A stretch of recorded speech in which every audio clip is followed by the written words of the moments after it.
Today we are looking at the new Fluval Shaker 252 and the Fluval Shaker 168. This particular model is the 252, but most of what I'm talking about will also apply to the smaller 168 model. I have done a shorter, quicker video which I'm going to link in the description. However, in this one we're going to be looking at everything in this tank. We're looking at the cabinet, looking at the aquarium itself, and all of the equipment. The Shaker range is priced very competitively with other brands doing similar tanks to this. We'll have a look at pricing and competition of this particular tank later on in the video. But in terms of value for money, I would say this is one of the best aquariums on the market at the moment.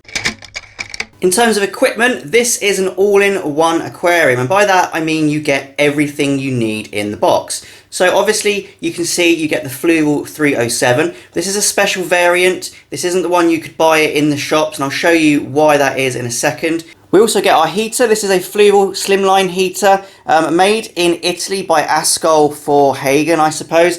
We can see here that it is a reflective heater. I haven't seen any other brand doing a reflective heater. The idea behind this is when it's in your aquarium, it will sort of reflect the greens and colours of your plants and things in your aquarium and blend in easier into your fish tank, so it doesn't stick out like a lot of the other glass heaters do. It's also extremely slimline, which allows it to blend into its environment as well. Simple controls on the top. You just turn the little dial there to the preferred heat. Nothing fancy or overly complicated with this heater. It's just a really well-made heater. In terms of lighting, you get a Fluval Aquasky. This is a different version to what you'd get in the box in the shop because it's silver and it's got these fixed mounting brackets on. Other than that though, it is, as far as I know, the same sort of deal as a normal Fluval Aquasky. So extremely bright LEDs, we've got RGBs on here. It's controlled by the Bluetooth app. So the Bluetooth app will allow you to pretty much do anything you want with this light. You can set what time it comes on, what time it goes off, the brightness, the different sort of spectrums. Also you can control the RGBs on here, so if you want it to go bright pink or bright purple, you can do that. It also has other features within the app which I'm not going to go into now, but it's safe to say it is a very good light and more than enough on its own to use in this aquarium for growing plants. One of the things I really like about the Fluval Shaker collection is the fact that in both models, even the smaller model, you get an external canister filter, and this means that the tank filtration is below the tank in the cabinet, and that's done by these little holes here. It becomes pre-drilled. I will set it up in a second and show you, but that's unusual because normally it's only the largest tanks that come with an external canister filter. It's very unusual to get a smaller tank like a 168 litre and actually have a canister filter on it. Now the Fluval 307 is an excellent filter. The entire 07 ranges are excellent. You can check out my videos on those. They will be in my description as well. And we'll just have a look in here because it's a slightly different model, and that's why it says don't resale. I don't know why you would, but the reason for that is the fact the pipe work's different. In this box, I haven't opened it, I'm just trusting that it's all in there. There will be all the tubes and things for that drilled section of the tank. So here's everything you get in your filtration. You get all your pipe work, everything, all the fittings, all the media. It's a big old chunky filter actually, so it's a decent size for this tank. Now, one important thing is to actually unwrap your filtration before you set it up. So a quick look at the media in the filter. We've got some foams here. This is for mechanical filtration. So you've got some flat stuff and you've got some rippled stuff. This rippled stuff is actually better at trapping debris. So this should be quite efficient at trapping all of the rubbish floating around your water and keeping it crystal clear. In the media stack, we've got 3 sections. We've got some of this really fine media, so this is for polishing the water, and then we've got some, I believe this is biofoam, so that's for bacteria to live in, and then we've got phosphate pads and carbons. This is your chemical filtration. This section's kind of up to you what you want to do. If you want to carry on using these pads, then replace them every month or so. If not, you can put in there whatever you want. And then we've got bioceramic rings. This is where your bacteria will live and take out your ammonia and such from your water. So an overall complete filter. So brilliant. What I'm going to do off camera is set it all up and I'll talk you through how it all works. I've installed the filter and the pipe work. We can see how the pipe work connects to these hose tails. Also from this we can see something quite exciting, and I'll go into that a bit later. Moving up into the tank itself, this is how it all works. We've got our outlet here, and the outlet is a double duck's bill. These are fully movable. You can move them all the way around, or you can move them up and down, so you've got great control over your flow. And then we've got our intake here. Now this is a pretty standard intake grill. Another cool little detail that not a lot of companies will also do is these little cable clips within this set. So this will allow you to stick your cabling to the outside of the glass and out the corner there, which just keeps everything neat and tidy. You can see here I haven't actually used it yet, but once everything's installed, all my cabling, lighting and everything like that, heater, will go through these clips and it will all be tidy, make the tank look really clean and smart.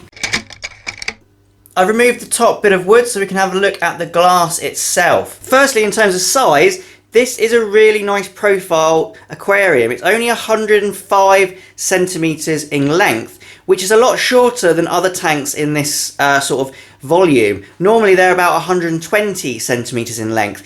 And what this means is we can fit the same volume of water into a sort of smaller length, a smaller area. It will fit into people's front rooms easier, or in that area in the hallway where you just want an aquarium. Another thing that I really like is the thickness and the quality of the glass. So when I lifted the aquarium on here, I realised it's actually quite heavy. The front and back glass is 10mm and the side glass is 7mm, which is actually thicker than a lot of tanks in this same sort of size. Normally you don't get 10mm glass. I don't know what the bottom panel is, but I would assume it's either a 7 or a 10, which means that this tank is extremely strong. It's going to be hard wearing and long lasting. Also, something that I really like is the fact that the glass has been finished really nicely. We can see that the profile of the glass is really nicely rounded, and this means there's no sharp edges, you're not going to cut yourself or anything like that, and it just shows a nice attention to detail from Fluval here.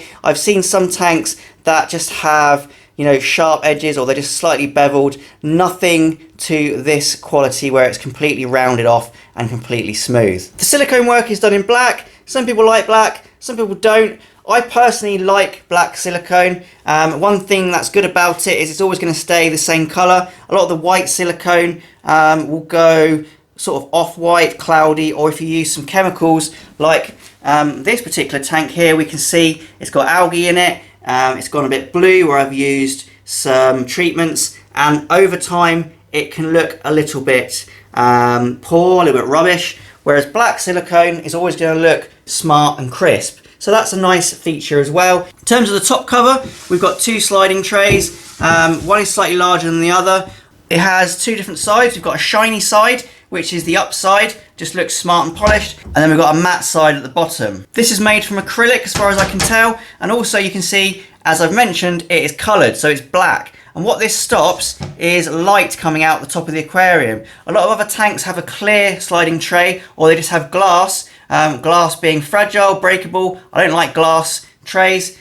This one is acrylic black, so we've got no light coming out the top, which we would get if it was clear. And also, you're not really going to drop these and break them. They'll just bounce and you'll be okay. You can see that they just go on these runners and slide back and forth, so we've got good access.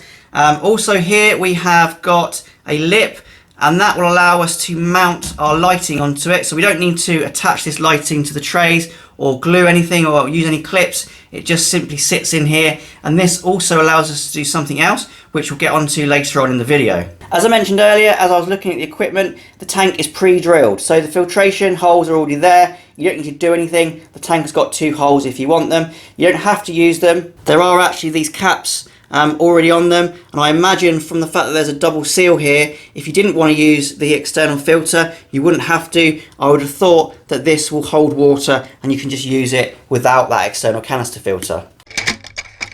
Let's talk about what is arguably the biggest factor for most people when buying an aquarium. Rather than the aquarium itself, it's actually the cabinet.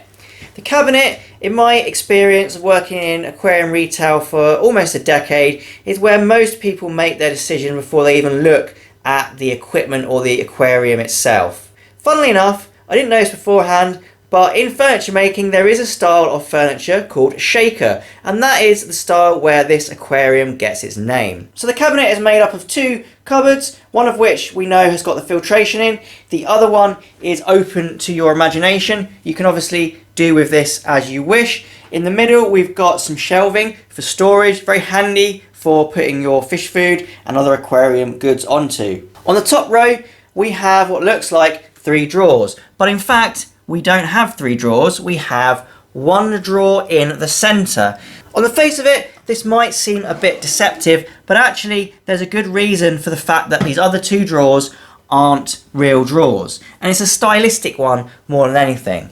So the reason we can't have a drawer on the right hand side is the fact that we have the filtration in there, and the reason we can't have a drawer on the left hand side is because the cabinet has to match the other side.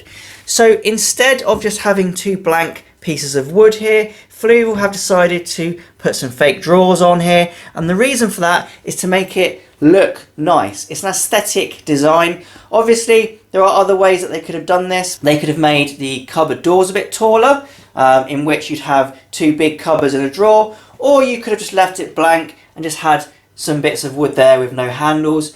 But I think the overall aesthetic is actually quite nice. The only problem with it is, of course, if you're buying it online and you just see the picture, you haven't seen it in real life, you might assume that you're getting 3 drawers, and then when you actually get it home and you build it, you've now realised you've only got 1 drawer. So that's just something to consider. If you're after lots of storage, you're only going to be getting 1 drawer. But obviously we can see from the design of this cabinet, it was done for certain reasons, and one of those reasons is to do with the filtration being beneath the tank. And I think that is a compromise that I'm willing to make, to be honest. Lose a couple of drawers, gain under tank filtration. I think that's actually a bit of a win. In terms of the wood, it's a laminate wood, which just basically is plastic coated and then wood grain effect on top. And it's a flat pack. So I've built this in about an hour. I did it on my own, but I would recommend doing it with somebody else. It does help to have another pair of hands. There's 2 different colours. We've got this one, which is this slate grey. That's my favourite because it matches the aesthetic of my shed. But there is another one, which is the Hampshire oak, and I would imagine that would be the most popular because people like the oak style effect in their living rooms. In terms of the handles, they're pretty standard handles. Some people don't like them. I don't mind them. They go with the rest of the furniture. You can see here I've unscrewed this one, so you can just imagine that they're not hard to remove. So if you didn't like this particular handle, you can easily take them off and replace them with a handle you do like. Different colour maybe, a bronze effect, entirely up to you, but I like them as standard. Now the cupboard doors themselves, they've both got soft close hinges, and that allows you just to let the door go and it will close itself. The reason for this is primarily to stop the fish being shocked if you slam the door. Fish don't like vibration, and that just prevents that as well. Another feature is obviously the pelmet around the top. This gives us an open top aquarium, but just hides all of the wiring, hides the cover trays, and gives us a nice effect of putting the tank between 2 bits of wood. Just a design style, goes with that shaker design.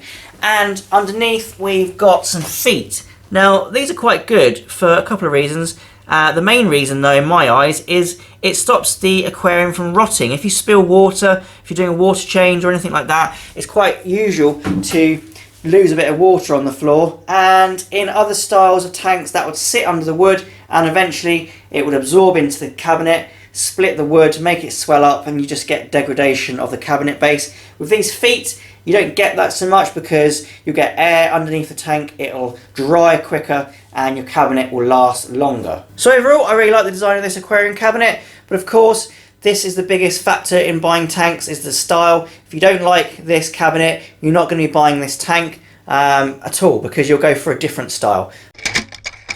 Can we upgrade this aquarium? That is a great sort of question I got asked a lot in my last video. Can you upgrade things? Can you turn this into your bespoke aquarium? And the answer is yes, you can. And I'm going to be running this tank as a saltwater aquarium, which means first and foremost I need to upgrade the lighting. So I'm going to be using one of these on this tank. This is the Fluval Sea Marine. This is not the biggest size because obviously this tank isn't 120. We have got the 36 to 48 inch one, and in a stroke of genius, Fluval have designed everything around this lighting range and their aquarium range to all sort of match together. It's really nice. So I mentioned earlier about this section here which the light fits on. Well, that's not done by accident. All their lighting range, the LED lighting range, have ends that will be compatible with this rail. So I've got a Fluval plant light here, and you can see the end of that, excuse the dirt on it, the end of that will fit on the rail. On this Aquasky you can also see a similar kind of arrangement. So what that allows you to do is add extra lights on here. If you want another Aquasky you can. If you want to have one of the plant lights on here you can. If you want to do what I'm doing, like change the lights to marine, then you can. So that's what this is for. And I mentioned earlier that I saw something very exciting because I got asked a lot about the filtration arrangement. People were disappointed that you perhaps couldn't put a bigger filter on this tank. Well, if we go back to this area here, the hose tails, you can see actually it's a double hose tail. So that will actually go up to the larger size hosing, which would allow you to put a bigger filter on here. Now I did measure my FX4 just a minute ago, and actually it won't fit as far as I can tell in this area. So unless I measured it wrong, I don't think you could fit an FX4 on here, but because of those larger hose tails, you can fit a bigger filter on here. There's plenty of filters that are square or boxy that would fit in here, and it's just under 14 inches across. So that's great. You can upgrade the filtration. You can't add another filter, but you can add a bigger one. Also what you could do in here is add a small sump. Those downpipes would take bigger pipe work. You could add a sump, you could add a return pump, and you could have a little marine system in this cabinet as well. So that's really, really nice. So this tank is upgradable. You can upgrade the lighting, you can upgrade the filtration. There are some limitations, but for all intents and purposes, you can make this aquarium into anything you wanted. So let's talk about price.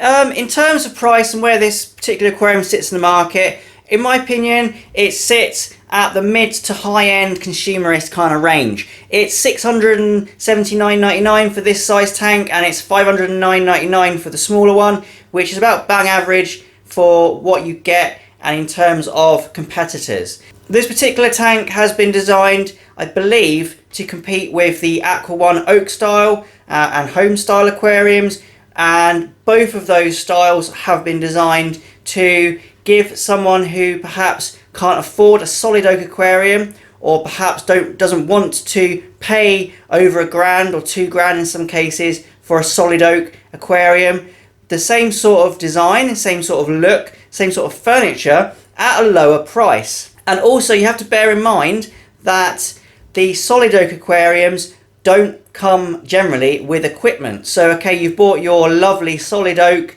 aquarium for over £1,000 or so, but now you have to fit it with filtration, lighting and so on. So these tanks are aimed at a different part of the market. Obviously if you're loaded, you'll buy a solid oak tank. You don't care that you have to pay another $1,000 or so for equipment. You're just going to do it anyway because you can and because you like the oak.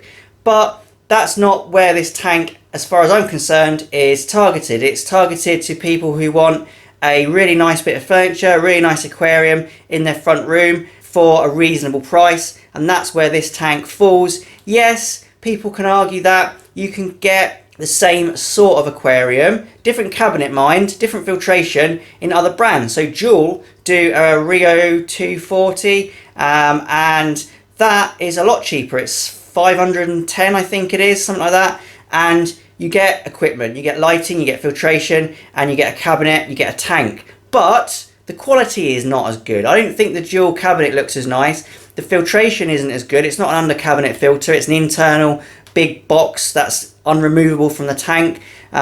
So okay, it's cheaper, but it's not as nice. You get what you pay for. In terms of direct competition, so the Aqua One Oak style, they're very similar. I personally prefer Fluval. I've always found that Aqua One, the equipment just tends to be a little bit unreliable. The lighting isn't as good. The Fluval 07 range compared to the Aqua One Ocellaris range, Ocellaris yeah, they're okay, but they're not great. I wouldn't particularly buy an Ocellaris filter, whereas I would buy an 07 filter. So that's the decision making process really. And obviously in the same price range you've got the, or similar price range, you've got the Fluval Roma 240. So very similar. Really the main difference I would have thought between the Romas and the Shakers is the cabinet. And as I said, cabinets are one of the big deciding factors when it comes to when people buy an aquarium. A lot of the time the tank and the equipment is secondary. It's what it looks like in their front room. So again, not everybody's going to like the Shaker style. Some people are going to want something like a Roma, or they're going to want something like the dual tanks, and that's entirely up to them. But I think for the price and where this particular set sits in the market and in the scope of other tanks and other brands, I think it's bang on. I really do like it, and we're going to be using this tank quite a bit in this fish house. So I hope you've enjoyed this video. I'm going to be setting this tank up in the near future. We're going to be doing it as a marine tank. So as I said, we're going to be putting the Fluval Sea Marine light on top. We might be doing some interesting things with the plumbing, not necessarily using it as it is, but I think this tank's going to be a great addition to my fish house. You can see we've got stuff over here, so it's going to be good. So thank you so much for watching. If you have enjoyed this video, please remember to leave a big thumbs up, leave a like. Also subscribe to my channel if you want to see more of this kind of content. A big shout out to my Patreons and my channel members. If you want to support my channel, then join it, and you can support me in making more videos like this. Thanks very much once again for watching, and happy fish keeping.